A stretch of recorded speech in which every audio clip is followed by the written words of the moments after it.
Warhammer 40,000 Darktide is an upcoming first-person action game that is being developed and published by Fat Shark. The team is also known for the Warhammer Vermintide series, which are focused on 4-player co-op action horde games and are often compared to the Left 4 Dead series. The team is continuing the natural progression of the Warhammer series and now jumping to the 41st millennium. Let's break down the exclusivity, trailers, and what we can expect from the gameplay itself. As always, all the sources will be linked in the description below, so make sure to check those out and support those original writers. And with that out of the way, let's get into everything we know about Warhammer 40,000 Darktide.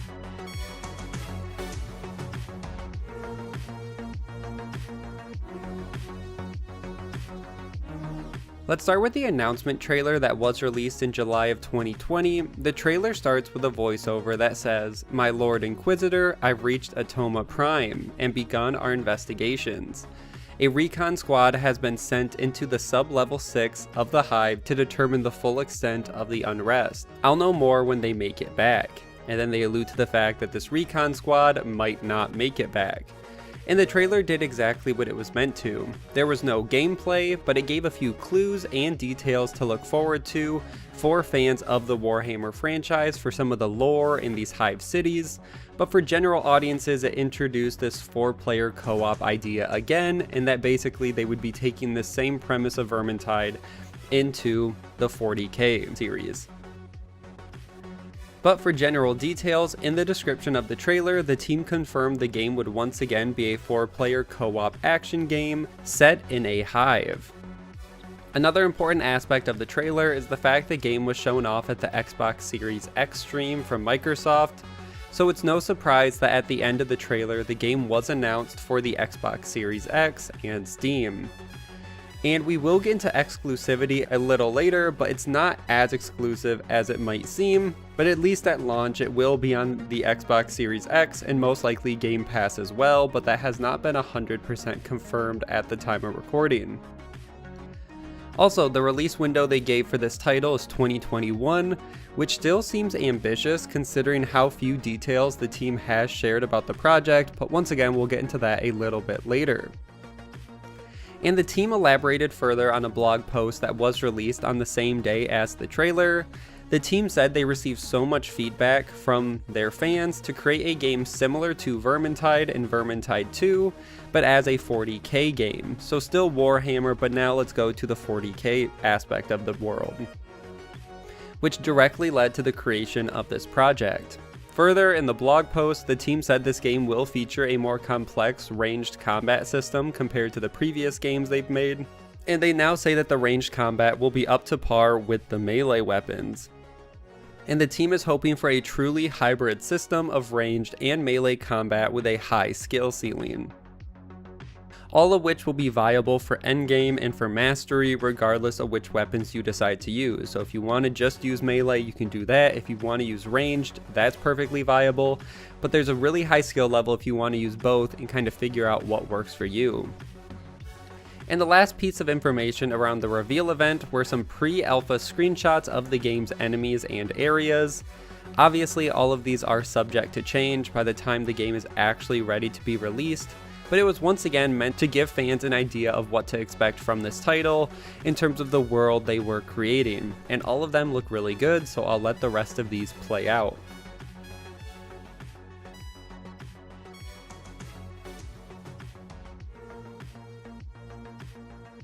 Then in December of 2020, the official gameplay trailer was released at the Game Awards.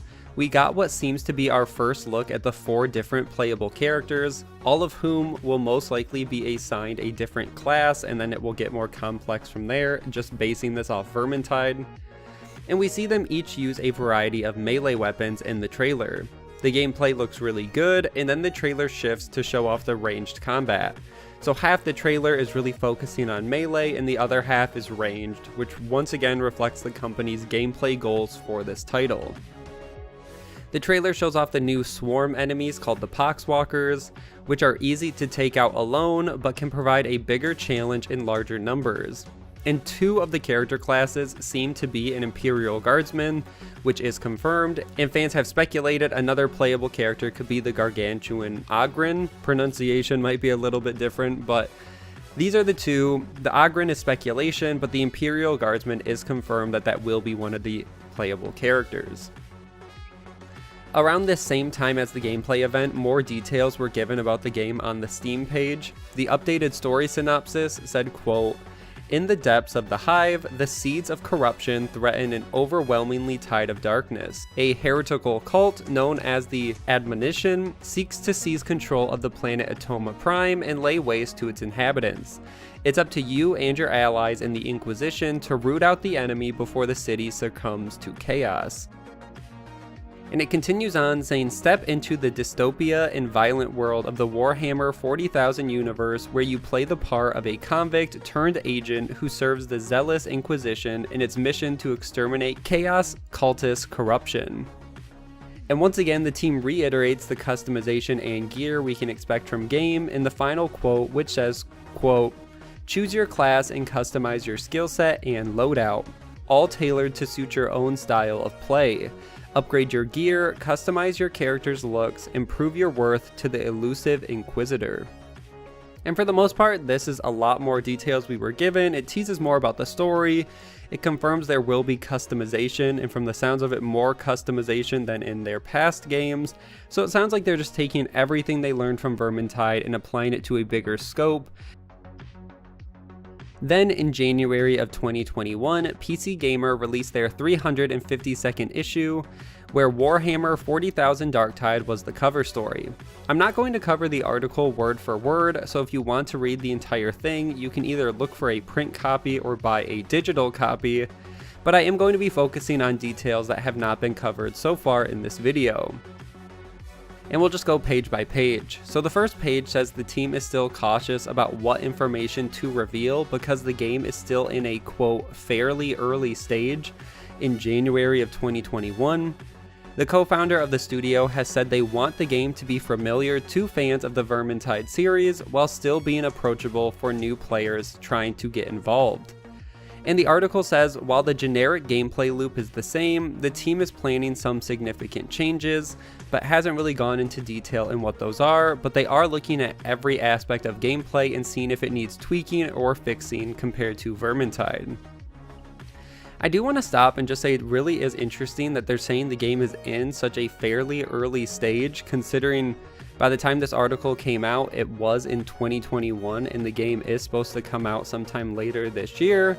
So the wording is a little weird. I guess the interview could have happened a few months before, but all said and done, it did give me pause about how could the game be in such an early stage if they are still planning a release sometime later in the year this article came out. But we'll just have to wait and see.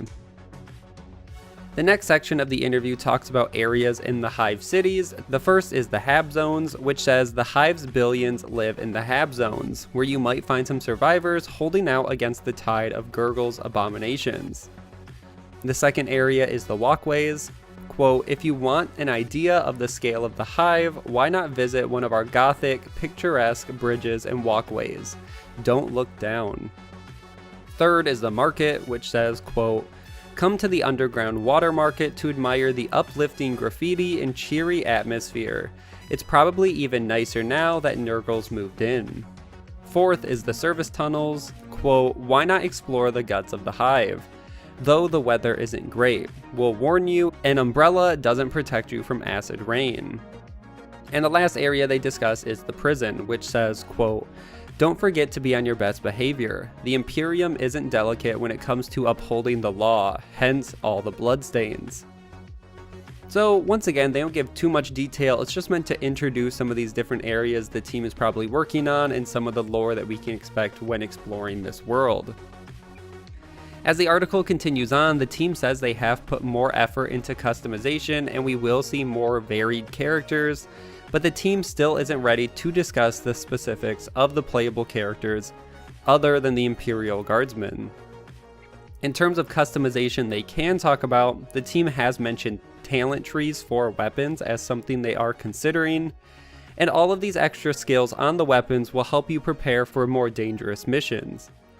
where certain area effects will happen, like acid rain or city blackouts. So players will be given now more details about the area and mission before they actually go into this world and have to play the mission. They'll be given, well, there could be acid rain, there could be blackouts, and then the player will get to choose their loadouts depending on what area they're going into, so they can really adjust and get the right gear for these specific areas. And then what happens in each map will vary each time, so there won't always be acid rain, there won't always be enemies in the same positions, and the team is hoping this will lead to extended replayability. And I'm excited for more content like this. I think upgrading weapons is usually worthwhile. I think special effects and actually having to change your gear from level to level could be really interesting if they get the balance right. Another aspect the team is focusing on this time around as well is the pacing within levels. The team wants the action and pacing to be more peaks and valleys, when in Vermintide they considered the game mostly to be peaks. The peaks are going to be what fans expect already from this style of game. A lot of action, a lot of enemies, mowing them down until you fight some bigger enemy, and all of that will still be here. But now they're hoping for more emphasis on valleys as well, which will put more focus on puzzles or trying to move in stealth and exploring the areas, all of which the team hopes will improve the depth of these areas, because if the game is always action, a lot of times you can get fatigued or bored of the same, so having these slower moments with potentially harder puzzles or more exploration could make the action that much more exciting. And they hope that these less action areas will be more tense if you are trying to be more stealth or you're trying to solve a puzzle while you're being attacked, which is why the team isn't using the Space Marines as the playable characters, which is something else they've been asked about a ton. Why aren't we seeing the Space Marines if we are in the Warhammer 40,000 universe now? And the team basically says because the Space Marines are too stoic and don't know what fear is, which makes the current playable characters that much more relatable, and it actually adds more depth to them if they are scared of what they're fighting versus the Space Marines who seemingly aren't scared of anything. After that, the team gives us 4 different weapons we can expect in game. The first is the bolt gun, which is a standard Space Marine weapon, is a devastating bit of kit, a mobile cannon that can blow enemies to smithereens. Small versions are carried by the Astra Militarum. The next weapon is the chainsword, the classic melee weapon of the Imperium across the galaxy. Its sharp, grinding teeth make quick work of thick armor and alien flesh. It's usually accompanied by a gun, so you can shoot and shred. After that is the lasgun, the main weapon of the Imperial Army. The lasgun shoots out a focused energy beam that can sear off limbs and even puncture armor. It's not the beast that the bolter is, but it's still a good solid weapon. And finally is the power hammer. This bad boy is as good at cracking armor as it is rocks, thanks to the disruption field that surrounds it. Just think of how many poxwalkers you can take out with one devastating swing. So right there, they give us a few weapons that we have seen in the trailer and kind of what to expect, but once again, I assume they'll take it way further than this and expect a lot more weapons than just these 4, but these are the 4 they probably started the game with and have been working to balance. The team then officially mentions the Poxwalkers, which once again they describe as gruesome zombies cursed by the chaos god of disease, Nurgle. They say unlike the Skaven in Vermintide, the Poxwalkers can be avoided if players decide a stealth approach. Because they are zombies, they are slower to notice you and won't just always attack you like the Skaven did. The full entry description says, quote, Poxwalkers are the cannon fodder of Nurgle's cursed armies, shambling, plague-ridden husks that serve as the living weapons of the traitor guard. They attack with teeth and claws and whatever simple weapons they can find, and they keep mutating even following death. Like regular zombies, Poxwalkers gather in hordes and can quickly swarm you. Which leads to the question, well, if they're the living weapon of the traitor guard, who are the traitor guard? And that's the next description, which says, quote, the traitor guard are the former members of the Astra Militarum, who have pledged themselves to chaos. This regiment is the Mobian Sixth, deployed to help out the Mobian government, but are now attempting to seize power. These treacherous guardsmen fight with anything from simple melee weapons and chain axes to lasguns and combat shotguns. The team hasn't said too much about NPCs in this world, but have said that NPCs will be roaming the streets occasionally, and these are the people used to ground the story and show you who you're fighting for and who you're protecting in this world. And that this hive was once a normal city, and as you revisit certain areas as the story progresses, you could see an area that was once filled with NPCs and completely fine, destroyed later on by the enemy. So you will see more NPCs, you will see them wandering, but then you also have to be okay with them potentially dying in this story. The team has said they want to continue on and have special timed missions and are able to create unique rewards on the fly for this game due to the game being a live service game, which is something they have described themselves in this article. So it will give them more freedom to make changes on the fly, apply hotfixes, add missions and weapons. So if you're into those types of games like Vermintide, expect similar things now, and it sounds like they're even broadening that further. They also say that co-op quick play will still be an option, and the team is working on expanding multiplayer capabilities. They also say though that co-op will be more demanding this time around. Teams might have to split up at certain points of a level, or some have to work on these puzzles that they've added, so 2 players could be working on finishing off a puzzle while the other 2 players defend those players. So it sounds like they are once again doubling down on co-op and building up these mechanics compared to what Vermintide was. And that is where the article ends, or at least all the information I want to cover and a lot of the highlights. And this gave a ton of new information that's really not available anywhere else about the game, and still not that many people are talking about.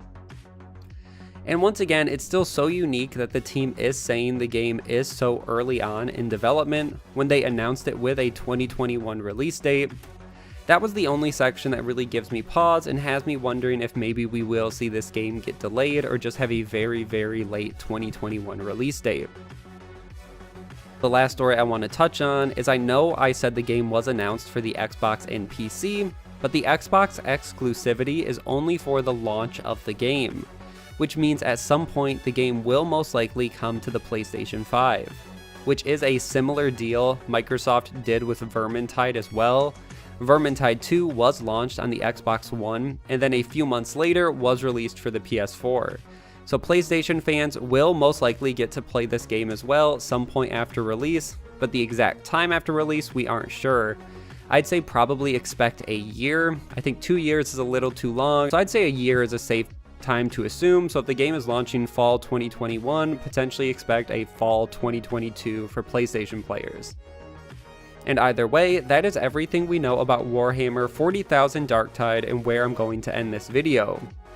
I'm very excited about this game, and I'm hoping that we get a winter or fall 2021 release, and we get more information in the coming months about this game, and we hopefully won't see a delay.